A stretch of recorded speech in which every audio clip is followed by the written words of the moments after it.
Տեվակ, երբ աչքերն են սառում։ Մենակություն բառից դողդողում է օդի իմ սենյակի, ու ես հասկանում եմ, որ աչքերն են մարդու ամենաթաց տեղը։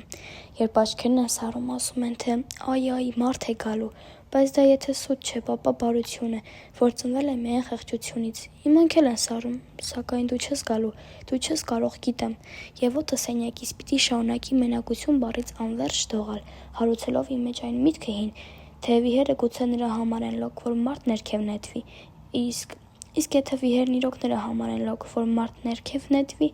այդ դեպքում ես ինչպես անեմ, կուշ չեմ, կուշկոտրուկ եմ, չեմ կոտրվում, միայն փետրվում եմ, և դրանից արդեն հոգնել եմ։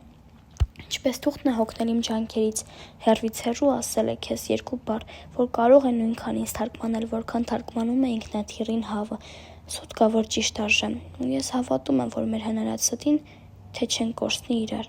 վաղ կա, որ մահ արժե, ու ես վախենում եմ, թե կհաղթի կյանքը, և կմնամ ցավի խեղճ պատմաբան միայն, ու վերջապես քայլ կա, որ հենց թռիչք արժե, և ինձ դուրս եմ քաշում իմ մտքերի միջից, ինչպես առողջ ակռան բերանից եմ քաշում,